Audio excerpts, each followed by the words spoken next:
ॐ अज्ञानतिमिरन्धस्य ज्ञानाञ्जनशलाखया चक्षुरुन्मीलितं येन तस्मै श्रीगुरवे नमः। नमो ॐ विष्णुपदाय कृष्णप्रेष्ठाय भूतले श्रीमते भक्तिवेदान्तस्वामिन् इति नामिने। नमस्ते सरस्वती देवे गौरवाणी प्रचारिणे निर्विशेषा शून्यवादी पाश्चात्य देशतारिणे। जय श्री कृष्ण चैतन्य प्रभु नित्यानंद श्री अद्वैत गदाधर श्रीवासदि गौर भक्त वृंद। हरे कृष्णा कृष्ण कृष्णा हरे हरे, हरे राम राम राम हरे हरे। हरे कृष्णा। तो अब जड़ा भरत जी आगे अपने पूर्व जन्म के बारे में बताते हैं राजा रहुगुण को, कि वे भी अपने पूर्व जन्म में एक राजा थे, भरत महाराज। वो क्यों बताते हैं, उसका एक कारण है। इससे पहले उन्होंने ये बताया था, बिना महत पाद रजोभिषेकम, कि भगवान के शुद्ध भक्त उनके संग के बिना, उनकी कृपा के बिना व्यक्ति भगवान की भक्ति में प्रगति नहीं कर सकता है, जीवन की सिद्धि प्राप्त नहीं कर सकता है। तो उसका महत्व अपने उदाहरण के द्वारा समझा रहे हैं। वो कहते हैं, हे राजा रहुगुण, मैं भी पूर्व जन्म में एक राजा था, ऋषभदेव का पुत्र भरत महाराज। और मैंने अपने जीवन की सफलता प्राप्त कर ली थी। सब कुछ त्याग करके मैंने भगवान की उपासना की थी। मैं भगवान के ध्यान में लगा रहता था, लेकिन मूर्खता के कारण मैं एक हिरण से आसक्त हो गया। और आसक्ति होने के बाद मैंने अपने जो आध्यात्मिक मेरे जो आचरण थे, जो मैं अभ्यास करता था, उसकी तरफ मैं लापरवाह हो गया और धीरे धीरे वो मैंने छोड़ दिए। और उसके कारण क्या हुआ, अगले जन्म में मुझे हिरण का जन्म लेना पड़ा। तो ये क्यों बता रहे हैं, ये बहुत महत्वपूर्ण है। जड़ा भरत जी, इससे पहले उन्होंने राजा रहुगुण को बताया है, बिना महान भक्त की कृपा के, जो भगवान के शुद्ध भक्त हैं, उनके चरण की धूली बिना प्राप्त किए, बिना अपने शरीर पे लगाए, व्यक्ति भगवान की भक्ति में प्रगति नहीं कर सकता है। ये उन्होंने कहा था। अब अपना उदाहरण देकर के बता रहे हैं कि उन्होंने ये कार्य सही प्रकार से नहीं निभाया।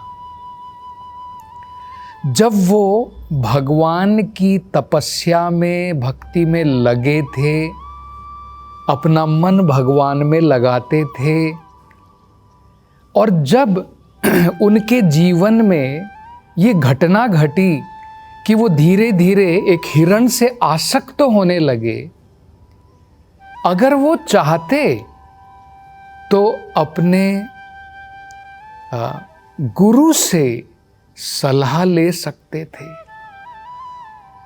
कि मैं इस प्रकार से आपके कहे अनुसार भगवान की भक्ति में लगा हूं, लेकिन अब मैं धीरे धीरे इस हिरण के साथ आसक्त हो रहा हूं, कृपा करके मुझे सलाह दीजिए, मुझे क्या करना चाहिए।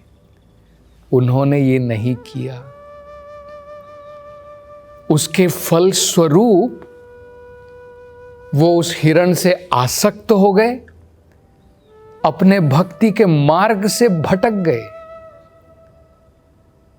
ये बहुत महत्वपूर्ण है। वेदों में बड़े बड़े आचार्यों ने कहा है, यस्य प्रसादात भगवत प्रसादो यस्य अप्रसादात न गति कुतोपि। अगर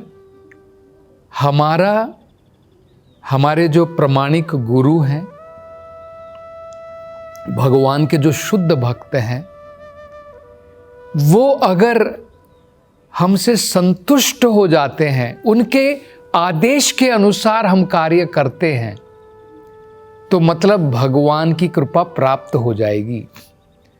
और जैसे ही हमारे गुरु के आदेश का पालन हम नहीं करते हैं, अपनी मनमानी करते हैं, उनकी सलाह के बिना हम सोचते हैं कि हम भगवान की भक्ति में प्रगति कर लेंगे, तो उसका पतन निश्चित है, जैसे भरत महाराज का पतन हुआ। दूसरा ये भी महत्वपूर्ण है कि अगर हम प्रामाणिक गुरु के आदेशों का सही प्रकार से पालन करते हैं, तो हमें रास्ते से भटकने का कोई अवसर ही नहीं है। ये निश्चित है कि हम भक्ति के मार्ग से भटकेंगे नहीं, अगर हम गुरु के आदेशों का पालन करते हैं। ये भरत महाराज ने नहीं किया, उसके फलस्वरूप वो भटक गए। भटकने के बाद में भी उन्होंने कोई सलाह नहीं ली। दूसरा ये भी समझना है, अगर कोई मूर्ख शिष्य ऐसा सोचता है कि मेरे जो ये प्रामाणिक गुरु हैं, ये एक आम व्यक्ति है, ये कोई एक आम व्यक्ति की भांति है, तो उसकी आध्यात्मिक प्रगति रुक जाएगी, वो भगवान की भक्ति में आगे नहीं बढ़ पाएगा।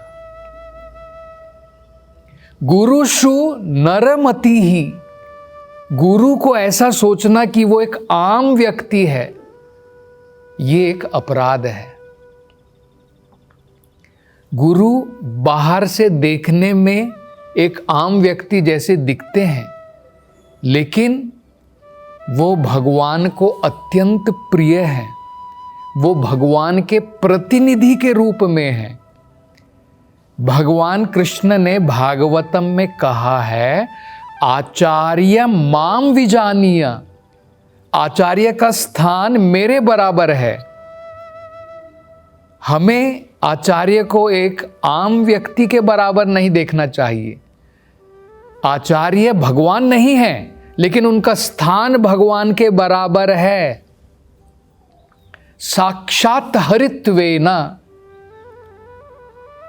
ये हमको समझना है। तो अगर कोई मूर्ख ऐसा सोचता है कि प्रामाणिक गुरु एक सादे, एक आम व्यक्ति की भांति है, तो वो आध्यात्मिकता में प्रगति नहीं कर पाएगा। या फिर मूर्ख शिष्य ऐसा सोचता है कि मैं कब गुरु का स्थान ग्रहण कर लूं, मेरे गुरु को हटा करके उसके मन के अंदर में ऐसी लालसाएं, अभिलाषाएं जागृत हो रही हैं कि कैसे जल्दी से जल्दी मेरे गुरु को हटा करके मैं उनका स्थान ग्रहण कर लूं, मैं जगत गुरु बन जाऊं। ऐसा मूर्ख शिष्य जो है, वो कभी आध्यात्मिकता में प्रगति नहीं कर पाएगा। चैतन्य महाप्रभु कहते हैं, चैतन्य महाप्रभु कोई आम व्यक्ति नहीं थे, स्वयं भगवान है। हमें एक उदाहरण देकर के समझा रहे हैं। अपने बचपन में उनका नाम था निमाई पंडित। बहुत विद्वान थे सारे वेदों के, लेकिन फिर भी जब उन्होंने ईश्वरपुरी अपने गुरु का आश्रय ग्रहण किया तो उनके गुरु ने कहा, तुम ये सब व्याकरण वेद पाठ सब छोड़ करके भगवान के नाम का जप करो। तो चैतन्य महाप्रभु देखिए क्या कहते हैं, गुरु मोरे मूर्ख देखी कोरीला शासना। गुरु ने देखा कि मैं तो मूर्ख हूं, इसलिए उन्होंने मुझे आदेश दिया, करीले शासना मतलब आदेश दिया कि तुम ये वेद पाठ वगैरह सब छोड़ दो, ये तुम्हारी समझ के बाहर है, तुम जस्ट भगवान के नाम का जप करो। तो चैतन्य महाप्रभु कोई मूर्ख नहीं थे, लेकिन फिर भी अपने आप को मूर्ख समझते थे। हम कितने भी बुद्धिमान क्यों ना हो, प्रामाणिक गुरु के सामने अगर हम अपने आप को सोचे कि मैं बहुत बुद्धिमान हूं, मैं अपने गुरु से भी ज्यादा बुद्धिमान हूं, तो ये एक अपराध है। और हम उनका स्थान अगर ग्रहण करना चाहते हैं, उनको हटा करके, वो एक अपराध है। ऐसा मूर्ख शिष्य जो है प्रगति नहीं कर पाएगा, उसका पतन निश्चित है। ये सीख हमें जो है भरत महाराज जो बता रहे हैं, जड़ा भरत जी जो बता रहे हैं अपने पूर्व जीवन से, उसके द्वारा ये समझना चाहिए। फिर वो कहते हैं, हे राजा रहुगुण, अपने इस मूर्खता के कारण अगला जन्म मुझे एक हिरण के रूप में मिला, प्राप्त हुआ। लेकिन क्योंकि मैंने अपने पूर्व जन्म में भगवान की भक्ति की थी, निष्ठा के साथ में की थी, तो भगवान की कृपा से मेरा पतन क्यों हुआ था वो मुझे याद था। तो हिरण के रूप में भी मैं असत संग नहीं करता था, और आज भी क्योंकि दृष्टा और श्रुता मैंने अनुभव किया और मैंने वेदों से सुना था, उसके अनुसार मैंने असत संग का त्याग किया। तो भगवान की कृपा से अगले जन्म में मुझे जड़ा भरत के रूप में जन्म प्राप्त हुआ। तो ये अपना वो प्रसंग बता रहे हैं। इससे हमें क्या समझना है कि भगवान की भक्ति जो है इतनी महान है कि कई बार मूर्खता के कारण अगर हम भटक भी जाएं भक्ति के मार्ग से, भगवान हमने जो किया है, हमने जो भक्ति की है, हम भूल जाते हैं भगवान की भक्ति, लेकिन भगवान नहीं भूलेंगे हमने जो उनके लिए किया है। और किसी न किसी प्रकार से भगवान जो है वापस हमें भक्ति के मार्ग पर ले आते हैं। तो ये हम देख सकते हैं, स्वल्पम अपि अस्य धर्मस्य त्रायते महतो भयात्। वो कहते हैं कि थोड़ी भी अगर हम भगवान की भक्ति करें, ये भगवद गीता में कहा है, त्रायते महतो भयात्, हमें बड़े से बड़े भय से छुटकारा प्राप्त हो जाता है। मतलब भगवान का भक्त जो है वो सुरक्षित रहेगा, किसी न किसी प्रकार से भगवान उसे दोबारा सही मार्ग पर ले आते हैं। तो इसलिए वो कहते हैं, हे राजा रहुगुण, दो चीजें बहुत महत्वपूर्ण हैं। एक, असत लोगों का संग का त्याग करना, क्योंकि असत लोगों के संग के कारण ही व्यक्ति जो है भक्ति के मार्ग से भटक जाता है। तो एक तो असत संग का त्याग करना, और उसके कारण ही वो भौतिक संसार में फंस जाता है, उसकी आसक्तियां बढ़ जाती हैं। तो ये तो हमें करना है, असत लोगों के संग का त्याग करना है। और साथ साथ में ऐसे महान संतों का, महात्माओं का उनका संग करना है और उनके संग में हमें श्रवणम, कीर्तनम, विष्णु स्मरणम, भक्ति के जो पहलू हैं उनका अभ्यास भक्तों के संग में करना है। इसलिए तो कहा है आदौ श्रद्धा, सबसे पहले जब हमारी श्रद्धा जागृत होती है तथा साधु संगा, तब हमें साधु का संग करना चाहिए। अथा भजन क्रिया, और उनके संग में हमें भजन क्रिया समझनी चाहिए, सीखनी चाहिए। भगवान का भजन, श्रवण, कीर्तन, भगवान का स्मरण, ये सब, उससे क्या होगा? वो कहते हैं उनके संग से जो ज्ञान की तलवार हमें प्राप्त होगी। वो कह रहे हैं कि ज्ञान एक तलवार है, तो अज्ञानता से जो हमारे भव बंधन बढ़ गए हैं उनको हम आसानी से काट पाएंगे। हमारी आसक्तियां रस्सी की तरह हैं जो हमें संसार से बांधे हुए हैं। इसको काटने के लिए बहुत तीखी तलवार की जरूरत पड़ेगी, और वो तलवार है ज्ञान की तलवार।